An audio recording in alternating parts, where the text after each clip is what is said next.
Hello, and very welcome to the Rotary Club of New York, April 8th, 2021 meeting. We are the host club of America, founded in 1909. As such, we are very much delighted to have a very high-level speaker here today who will be talking about his documentary he is working on for 9/11, also with the direct involvement of some NYPD survivors. And we are working on a collaboration with the Commissioner's Office, who we have invited to today's meeting as well. Unfortunately, they had a hard conflict, but we will certainly assist Olivier in his making a connection to the Commissioner's Office. With that said, we officially open the meeting. President Gerard will be a few minutes late. He's in court, but I would ask Audrey to play a special song today, which we actually changed a wee bit in order to honor our French visitor. So go ahead, Audrey. I think everyone will know this one.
Thank you very much, Audrey.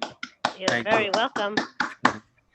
I want to add that Audrey has been playing our piano for at least 10, 12 years already, and we're always happy to have her. So thank you very much. It was her idea to honor you with this song today, Olivier. From Claude Lelouch, Un homme et une femme movie. There you go. Yep. Un man and une femme. Bravo, bravo. Good. Thank you. Okay, with that said, we're gonna officially start the meeting. I would like to welcome a few people that are always very special to us. One being, of course, Rotary International past president Wilfred Wilkinson. It's always an honor to have you. And whenever you're on, I make it a point to recognize you. Rotary royalty and 9/11 President Helen Reisler. Always great to see her as well. Thierry Pognon, our French visitor, often at Zoom meetings during COVID and a former member of our club. Peter Robert Negli, also very frequent our Zoom meetings, and everyone else, of course, Larry Cohen, recipient of just about every Rotary major award that there exists, including Service Above Self Award. Scarlett Bildes, trusted trustee soul, thank you for joining. Alex Litvinov, member of the board. Thomas McConnon, who is very involved with the Rotary International presidents. Henry Plemper, past member, and so on and so forth. With that said, we don't want to lose too much time. I would like to welcome our speaker today. The speaker being Olivier Ponthus, who has a background in New York City, and he will share with us today what made him think about making this movie and what triggered this change in life after 9/11. Olivier, the floor is yours.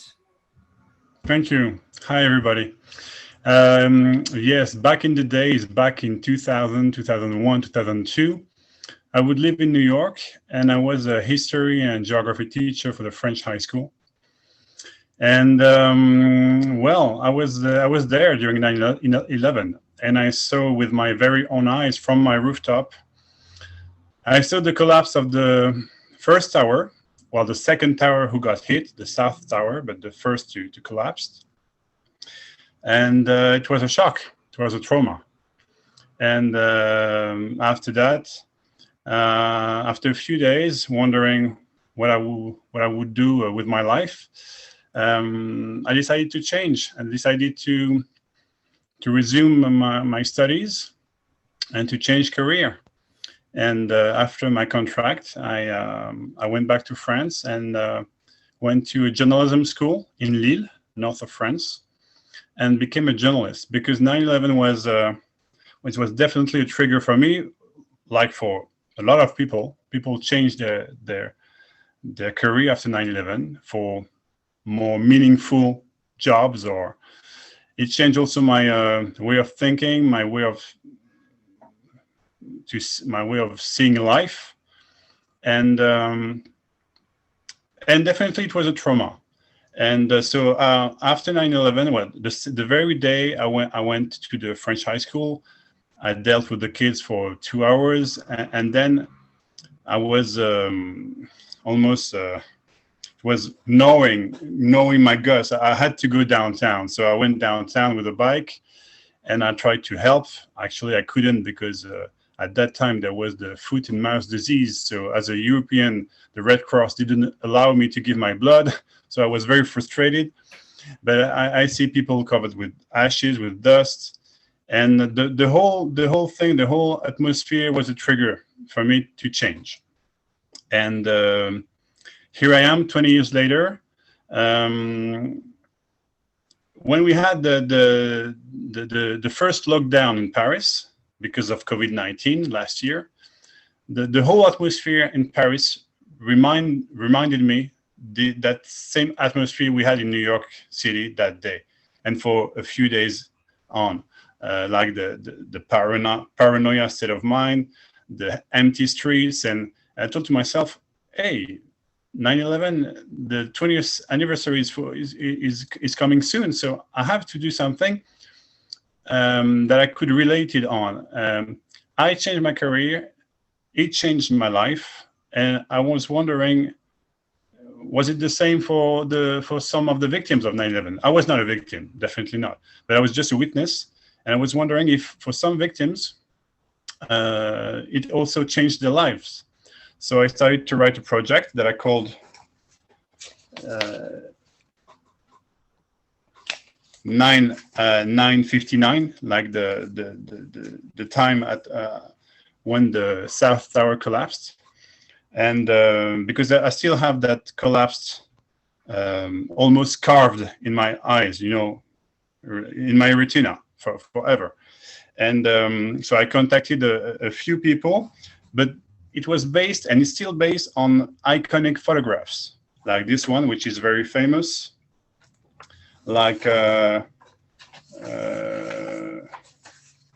this one,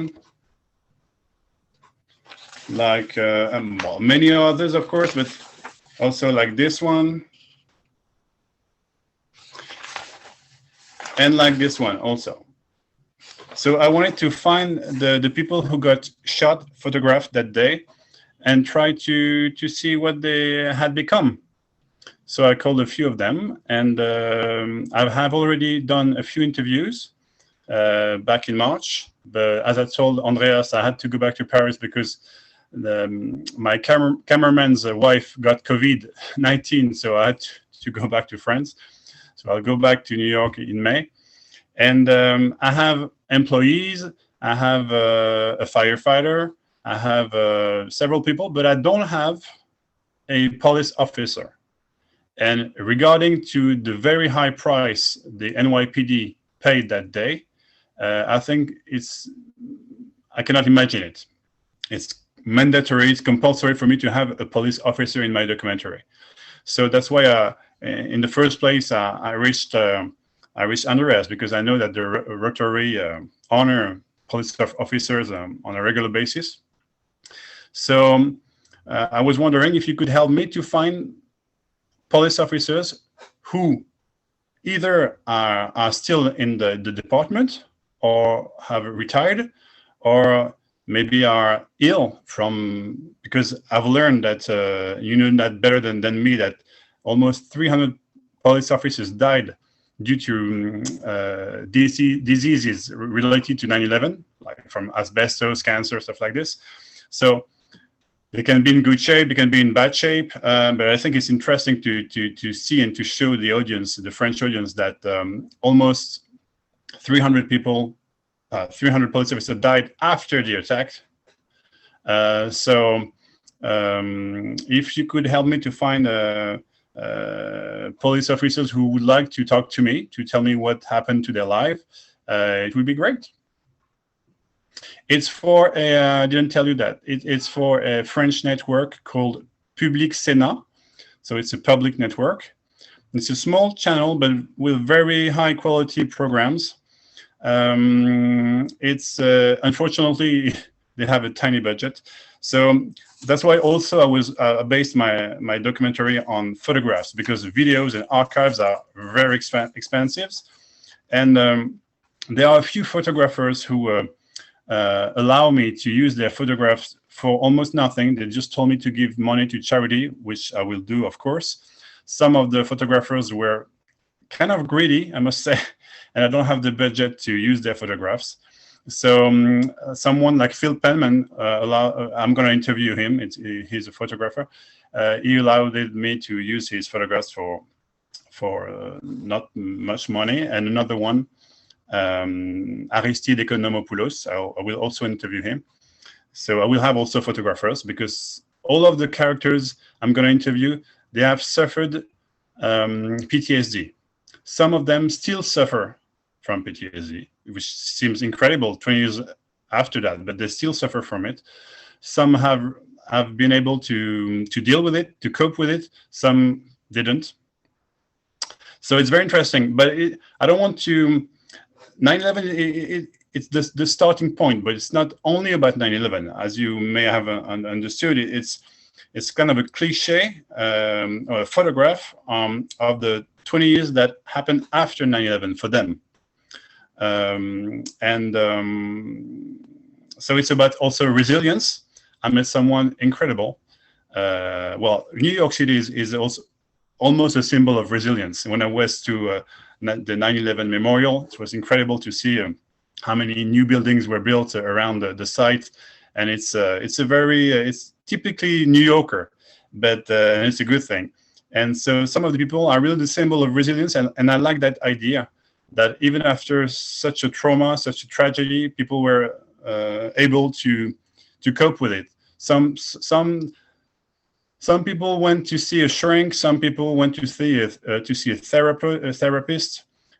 One person I'm going to meet in Atlanta, Kayla, she got depressed so badly, she became an alcoholic, and then she, after 15 years of trying many things, EMDR, several therapies, etc., she found the horse therapy, and it worked for her. I think it's great. So everybody was able to deal his way, a way or another, to deal with that PTSD. Some of those people changed the career, as I told you. Some didn't, and I think it's interesting to see that. Basically, that's my project, and it's a 52-minute long format.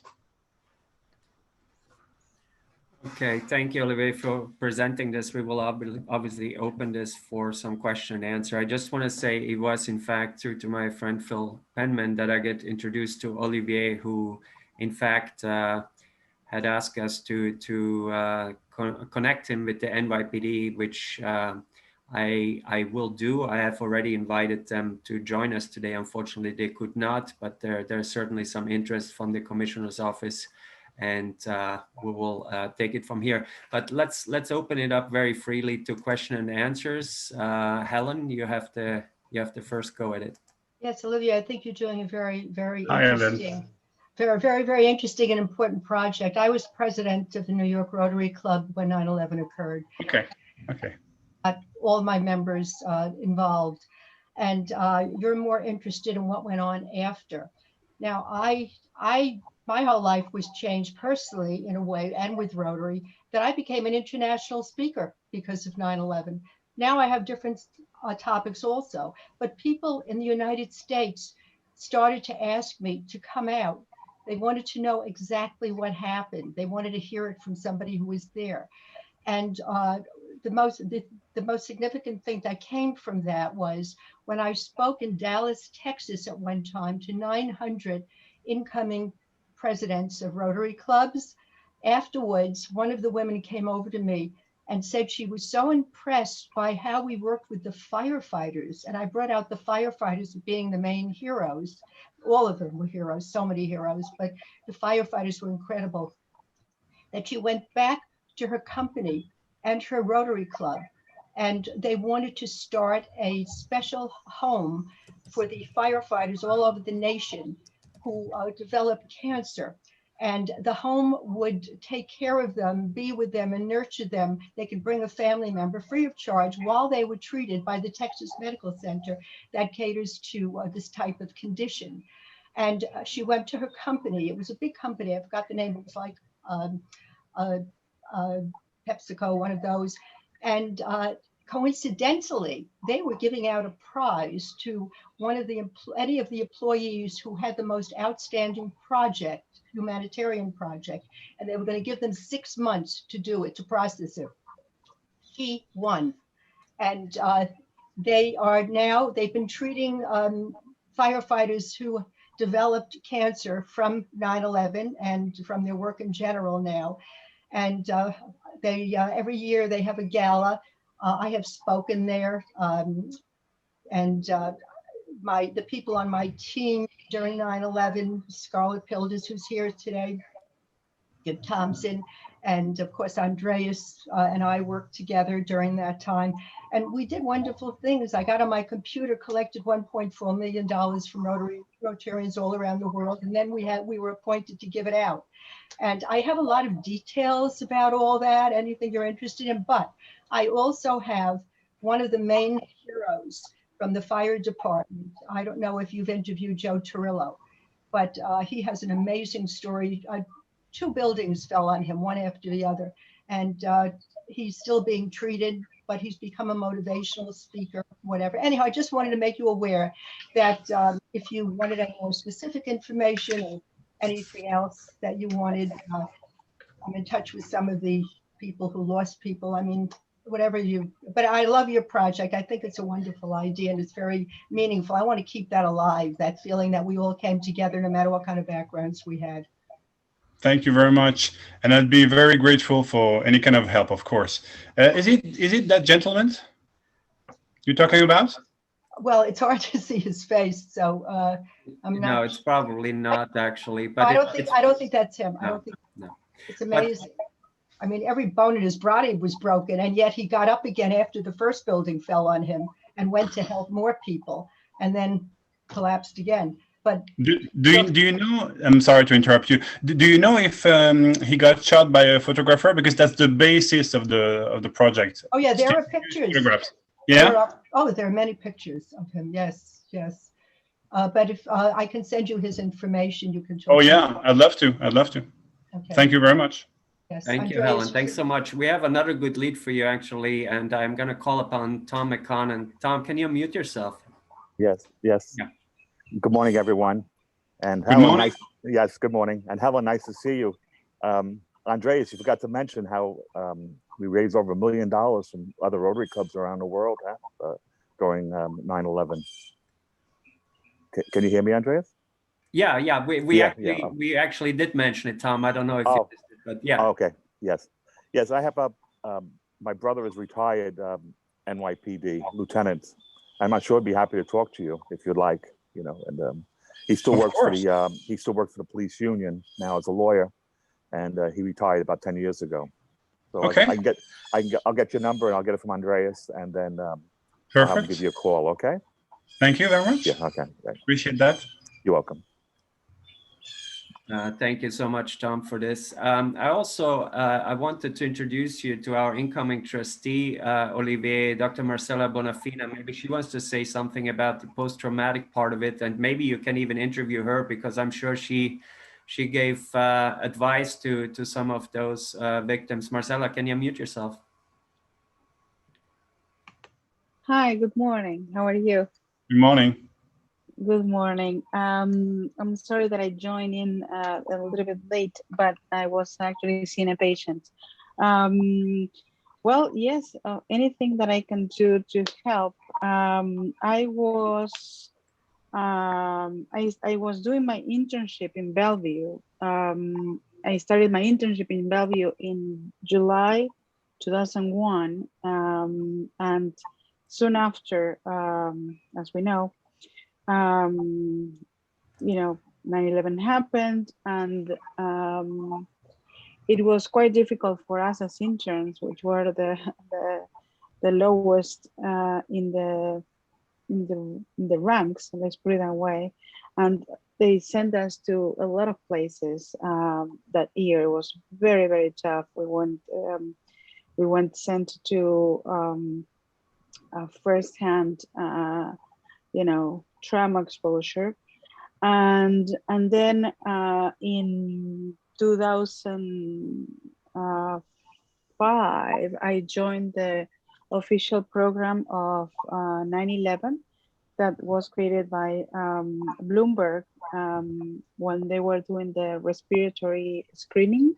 There was a mental health portion to it, and we started to see a lot of patients that were coming for screening for breathing issues, and it was the first time, 4 years into it, almost 5, that they were actually opening up about what happened that day to them, and that it got incredibly busy and loaded with people. We were running PTSD groups in Spanish, English. We were doing individual psychotherapy. It was mostly first responders and people who were in the area. So that was very, very exhausting. I was coming home almost 11 o'clock at night, and people used to tell me that it would take me up to 2 to 3 hours to be able to talk, to make any comments about the food or anything that was going on in the day.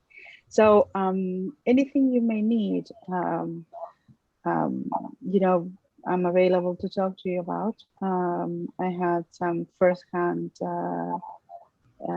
exposure to talking to particularly firefighters and policemen, and also people who were neighbors, and unfortunately some of them died since then because of the 9/11 cough and complications of that. And then trauma is a very complicated issue. Grief is a very, very difficult topic to deal with, both as a subject of grief and as a provider that wants to help.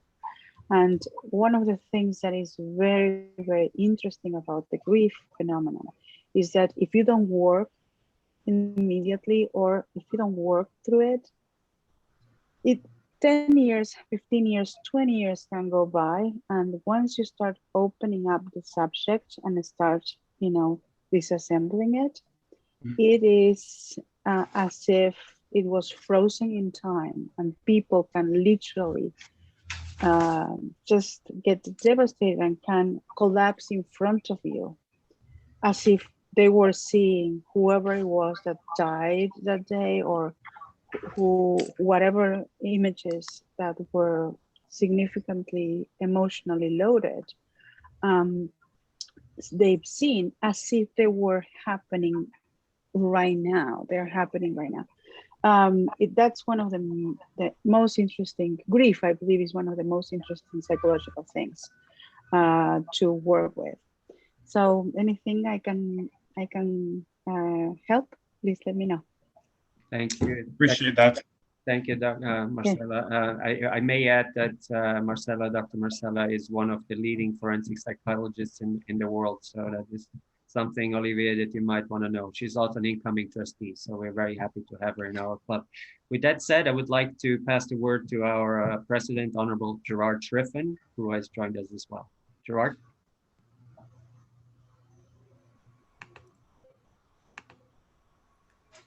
Gerard, do you hear me?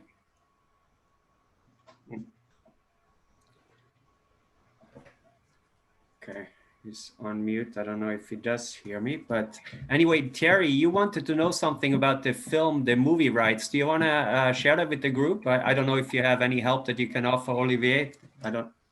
Actually, I got an answer from Olivier because, as Olivier mentioned, the Public Sénat channel, TV channel, is a very respected channel, but with a quite modest audience so far. So I wanted to know what was the opportunity he could have as an intellectual property to propose his work to other channels. And Olivier was kind enough to answer that he has actually 3 years, is giving 3 years of rights to the channel. Or Olivier, I'll let you answer. Okay. So Public Sénat will have the rights for 3 years, but only in France. So we are able, as a production company, to sell it abroad. And we can also use the footage, B-rolls that we will have shot, but we won't use in the film, because obviously we shoot a lot of things and we can't put everything in 52 minutes. So basically, yeah, 3 years in France by Public Sénat, and then abroad we can do whatever we want. The thing is, and actually, I hadn't think about that, because my main goal here is really to get contact information about NYPD officers or firefighters or people who suffered from disease related to 9/11 or both. But as I mentioned earlier, the Public Sénat is a small and respected channel, but they give a tiny budget. So if I could get funds for the archives, I will definitely use during the editing process. It would help me a lot, that's for sure. I don't know how much I need. I don't have a clue, probably not much, but it's something I might need. I wasn't here for this, but because you mentioned that you raise funds, I feel comfortable to say it. Scarlett, go ahead. Yeah, unmute yourself.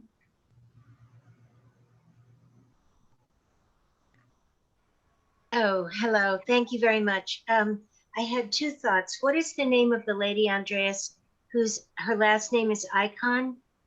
And actually, she's friends of our past president, Larry Cohen. It's Monica Icon. Monica, right. Maybe she has contacts that would be useful. Do you think, maybe?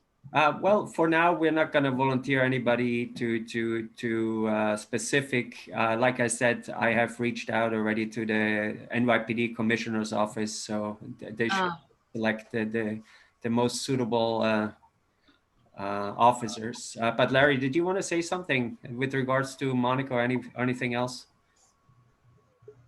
No, I mean, I'll certainly mention it to Monica, but as you know, given that this year is the 20th anniversary, she's doing quite a bit to, in memory of what's happened with her role at the museum and her personal history with, with the events. Okay, thank you. Anybody else have some questions? And Andreas, I don't know if I already sent you pictures. I think I did, but if the New York commissioner can find the people that feel, or a few photographers I've been dealing with for the last 2 months, like Robert Stolaric or Aristide Komonopoulos, if they can find those people, if I give them the picture, it will be really helpful. Yeah, we're gonna try to like I said, I will put you in touch with them, and you can take it from there. Yeah. Okay. Thank you. They will be interested in supporting your efforts for sure. Any other observations? We're only at half an hour and we are so already speechless. Sorry, I came in a little late, Okay. but I was actually wondering if you reached out to the and you may have mentioned this earlier, so sorry about that. But did you reach out to the former mayor's office to see, some, input from them, or is that not something that you guys were looking into? No, I didn't. You mean Giuliani's office? Right. No, I don't know how to contact them since he's no longer mayor, but no, I didn't. Okay. You might have some insights or be able to guide you. I'm sure they'd be looking to do something, something that brings back the time period. That was probably Giuliani in his prime, if I had to say. That was an interesting time for him. No, when I was in New York 3 weeks ago, I went to the 9/11 Tribute Museum. And it was really interesting because I didn't know about that museum. And I know about the memorial, but not the 9/11 Tribute. And I didn't know that the volunteers who do the tour guide were all survivors or co-survivors. And I had a good talk with one of them, Kimberly. And probably she put me in contact with some people who were at the beginning of that project. Actually, it was a firefighter, and some other, like a gentleman who lost his son in the towers. So I have a lot of things to do before leaving in a month. But and I didn't think about the mayor's office, and it's a good idea. My pleasure. Well, thank you so much for joining us. Thank you. I forgot to mention, Rotary International created a documentary that is on the internet about, in fact, they came up with their cameras and they ran me around New York City, and we, God forbid, reenacted the whole situation. You may find a few pictures on there or things you could make into photographs. I can give Andreas the information where to get the documentary from. And I think it's about 10 minutes or so. Documentary, but there's a lot of people on it too that we helped and whatever. Okay, good. Thank you. Take out what you need, Whatever might need, might help me, I take it. Olivier, I have a quick question. So you mentioned it's a small independent channel that will show this. Is it similar to PBS? That type of Exactly. Okay. Exactly. It's smaller than PBS, but it's the same state of mind and same quality and same public kind of channel. Yeah. All right. So are you planning on giving any of the proceeds back to some of the affected policemen, or is it simply the budget is too small to do anything like that? I'm just curious. I didn't get the question. Is part of the income of those films, are you planning to give some to specific charitable causes pertaining to the NYPD, or is the budget simply too small? That was my question. It's definitely too small. I'm going to tell you, it's 18,000 euros for the documentary. Then we'll get the subsidies from the state, which is called CNC in France, subsidies to help cinema and documentaries. And the total is like probably, I think it's 45 or 50,000 euros, which is very, very small for a 52-minute long format. So maybe I'll have to do some crowdfunding after I'm done with the shooting. I've thought about that because even if I have enough to pay the photographs, giving money to charity, as Phil asked me or Robert asked me also, I won't have enough money to pay for all the archives, the video archives that I would need, like the crumbling towers, like Giuliani walking on the rubbles or whatever. So I need to find a way. So I'll find a way, but yeah, that's the problem with that kind of channel. They're really good, but they're not commercial TV or platforms like Netflix, and the thing which is a pity is that when I proposed the project to Arte is a very famous and very high quality channel, probably the best in Europe. It's a French-German half channel. And they told me it's a very nice project, but we just signed 3 days ago a similar project with the BBC. I was, so I was just late 3 days after, 3 days before it would have been good, and the budget was like 3 or 4 times this one. So that's the way it is. Sometimes the timing is wrong. Thomas, you had another question. Go ahead. Yes. Okay, Andreas. Thanks for bringing this up again. We forget it's been 20 years, and I'm getting sad again over it. But what have you learned reviewing this that we don't know yet? When you're looking at these pictures now and looking at it 20 years from now, what can you tell us something that we don't know about it? What you think?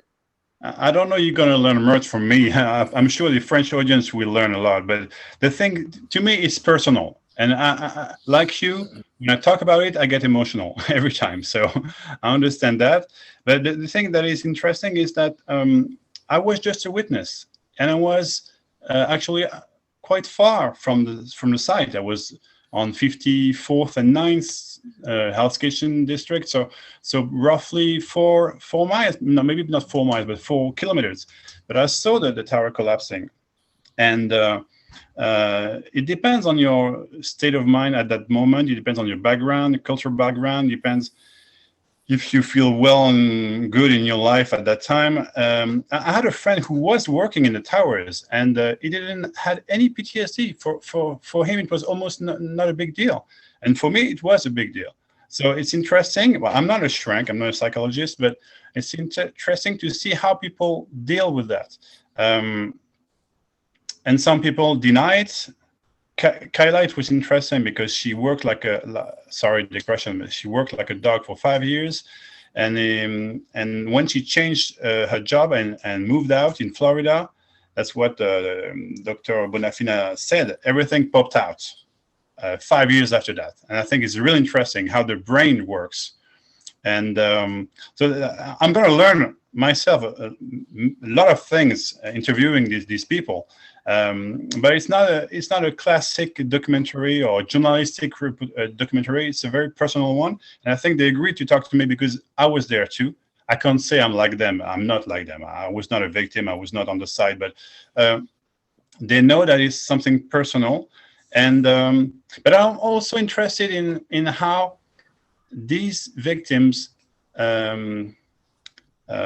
saw at that time how the world reacted, and the Muslim world, their neighbors, French people, because I remember the French bashing after a while. Because when our minister, what was his name again, Villepin, vetoed the decision to go to war in Iraq, it was felt like a treason for the American people. And so there was kind of a French bashing for a while. You remember the freedom fries instead of French fries, stuff like this, and something that I can understand. So I'm interested to see how these victims also saw the other people's reaction and the other countries' reaction. If they changed their view in terms of politics or not, if they were more involved or interested in politics or not. It's very, and I'll make my choices while editing, of course, as usual. But I'm going to learn a lot of things, and I'll tell you after that what I've learned. But I'm here to learn too. I have no pretension to give lessons to anyone. I want to learn from them and to compare and to share our experiences.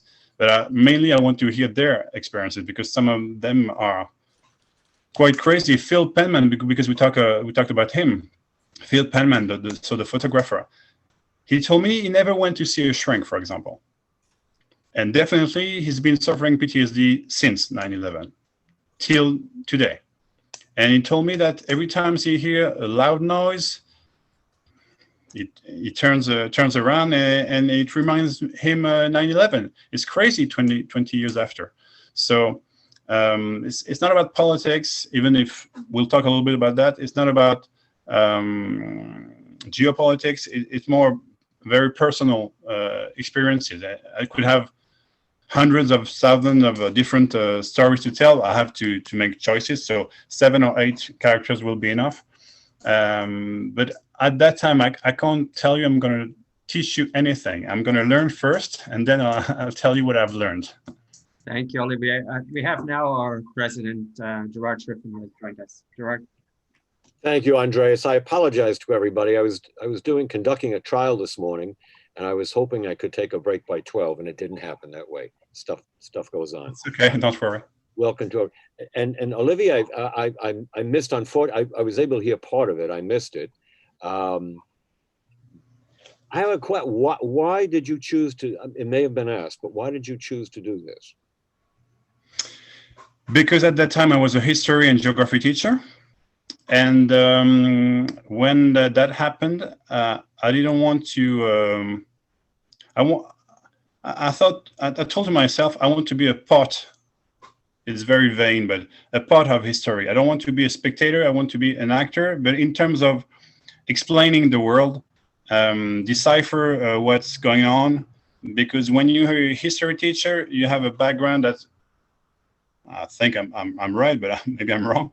It allows you to analyze this stuff and try to explain what's going on in the world. And I wanted to do what I did when I was a teacher, so to teach stuff to people, but to summarizing it, summing it up.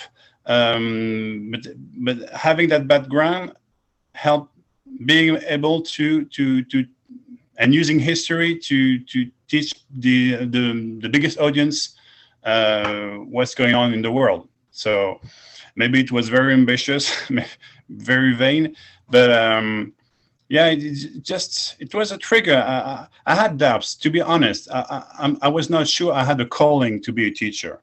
I did that and I did it well, but I'm told to myself several times I'm not going to do it for the next 40 years. That's for sure. But I didn't know what to do. And when 9/11 occurred, I was sure. I want to be a journalist, and I want to be a filmmaker.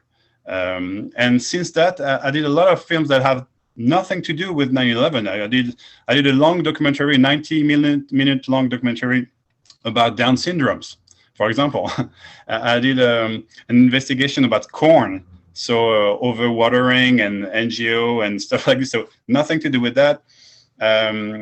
I did something about the suburbs of Paris, about mothers that are single mothers with violent kids. So I'm not specialized in one field, but this one is, as I told you before, is more personal, of course, because I was there. I loved my time in New York when I was there. I loved it, really. I love that city.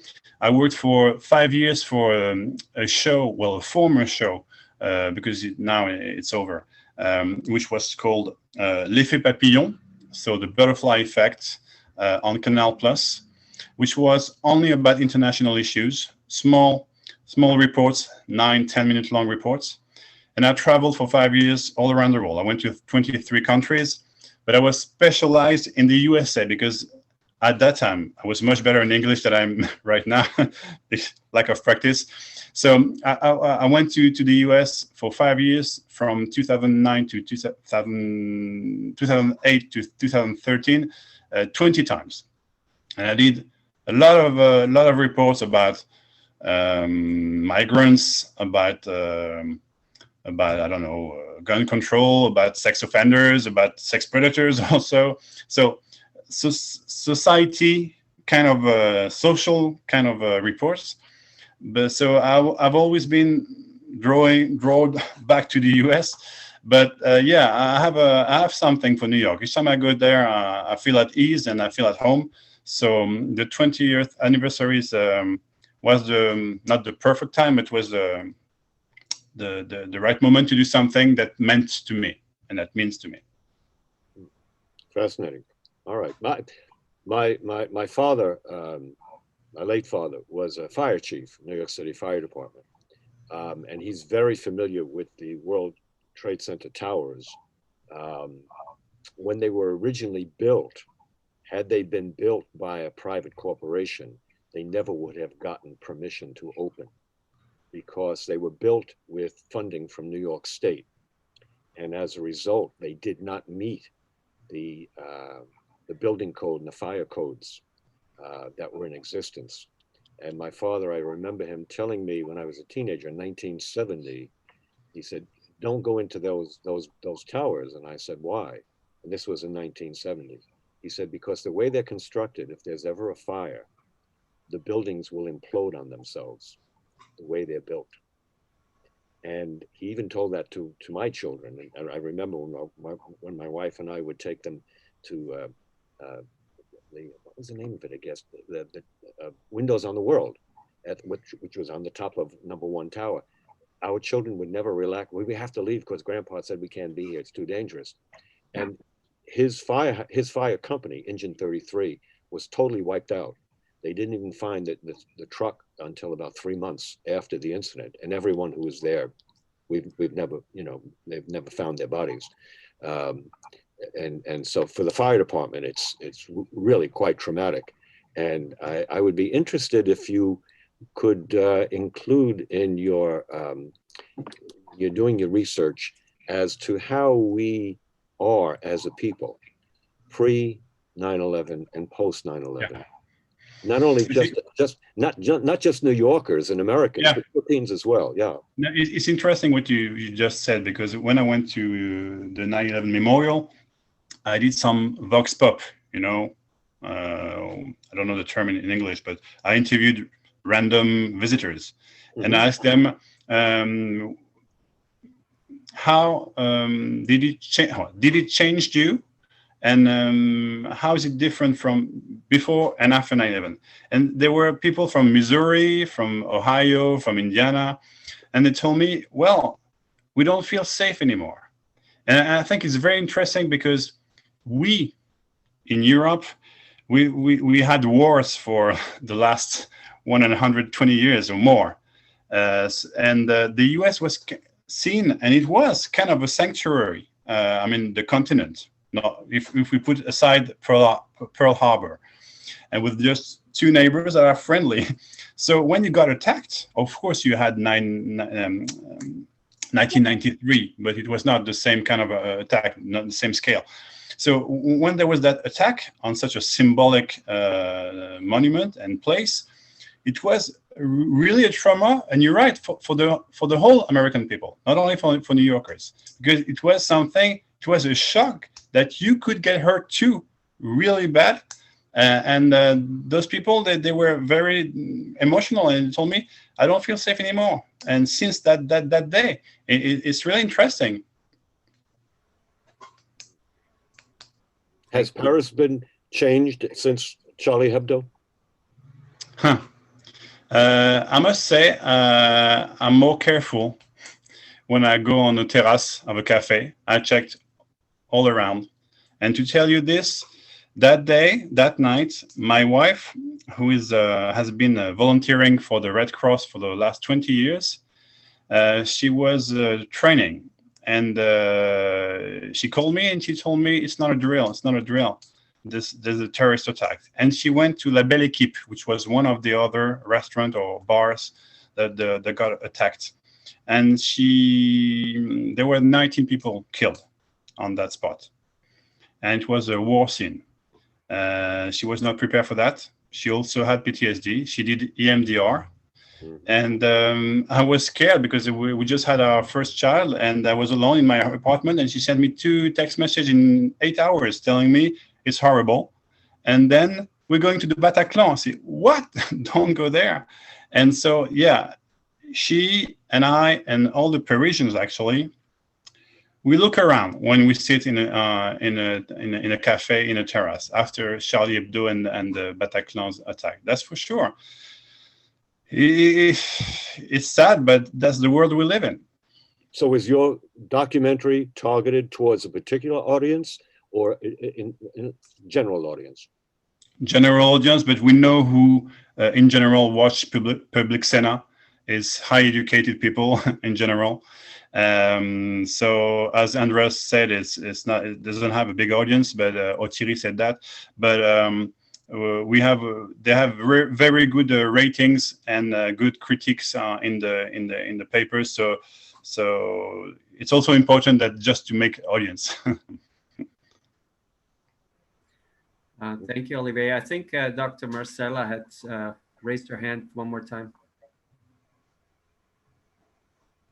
Yes, I just wanted to make just some comments about this issue of not being able to talk. Like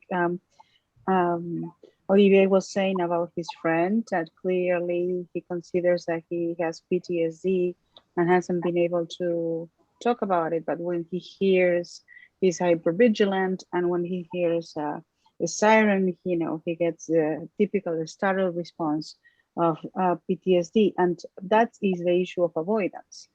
Avoidance is the hallmark a symptom of PTSD, meaning nobody wants to talk about it unless maybe exceptional cases between people who have been living the same experience. They call firefighters, soldiers, police officers. And there's some interesting research. I may send it to you, Andreas.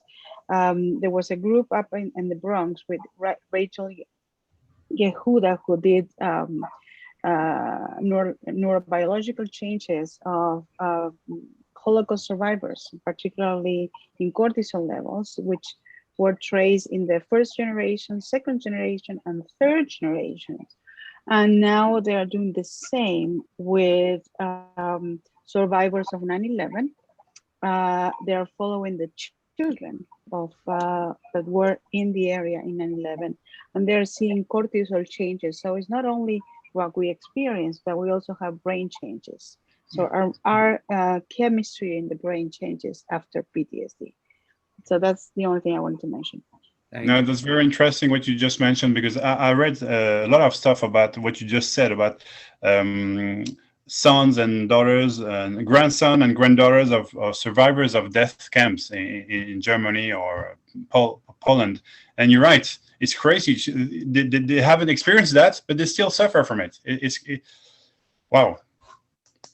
And what is interesting is that they don't know if it's genetically inherited or if it's the way these survivors raise their children, with hypervigilance, with a tendency to a higher startle, with to a tendency to avoid talking and discussing certain things. But definitely the cortisol levels are different, and even there are some morphological changes in the brain, which is super interesting. And now the same studies 20 years after the attack are coming out about 9/11 survivors. Yeah. So I'm going to try to find stuff and send it to you. Thank you. Thank you, Marcella. I'm passing the word over to Gerard in just a second, but I did, since many of us always remember where they have been at 9/11, I just wanted to let you know that it was a Tuesday morning, and the Rotary Club at that time did meet on Tuesdays at the Princeton Club. So ironically, we were gathered there at the Tiger Bar. 11 members showed up on September 11 at that time. So I will never forget it. Gerard? Thank you, Andreas. I just wanted to mention to Olivier a little bit of irony, because as a lifelong New Yorker, and I actually remember this, prior to the World Trade Center being erected in the late 1960s, that area was the original Syrian community in New York City. Really? Absolutely. Didn't know. Absolutely. So there's a little bit of irony in everything. As a matter of fact, there's a Greek Orthodox church which was rebuilt, which is now next to the World Trade Center site. but that area was originally all commercial and some residential.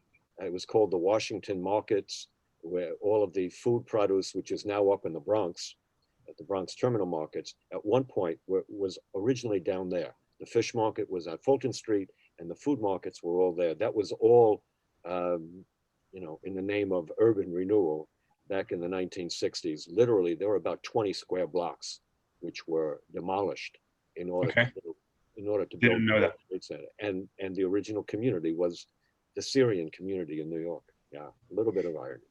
But thank you so much for being with us today. We look forward to Thanks to you.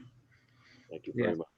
Thank you, Olivier. And as we mentioned at the beginning, we have put Olivier in touch with the Commissioner's Office, who has been invited to this meeting today, but had a hard conflict. Gerard, did you want to mention something about our April 22nd initiative? Yes, we are working together. It's not gelled totally yet, but we have been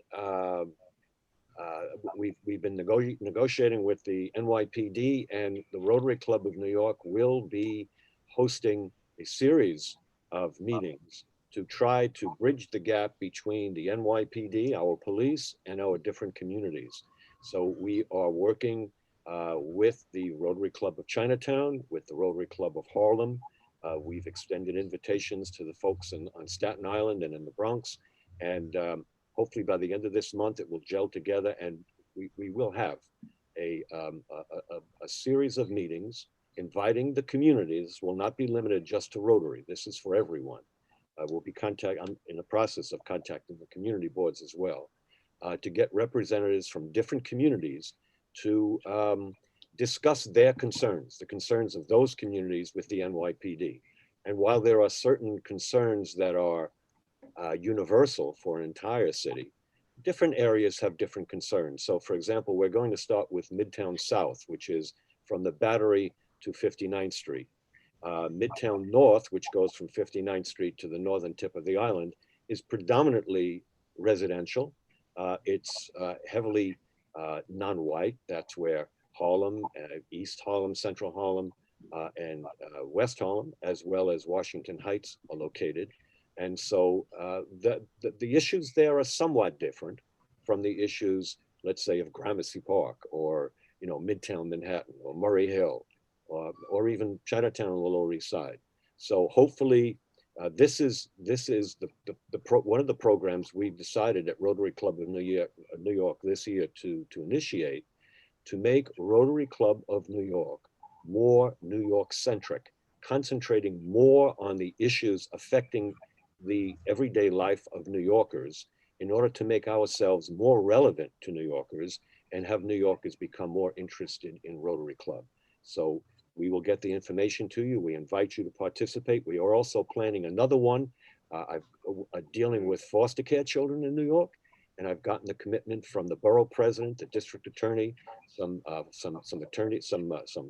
judges in family court, and from city council people. So this should be another interesting issue. We're not here to resolve these issues, because these issues are long-standing and they're very complicated, but we do want to spotlight them and get the people who are in positions to make changes involved. And Rotary Club of New York will be at the spearhead of these movements. So we invite you to participate. We'll get the information to you. Andreas has been doing a great job getting all of this stuff out. Thanks, Andreas, and thank all of you for being with us today. Thank you very much. Thank you. Thank you so much.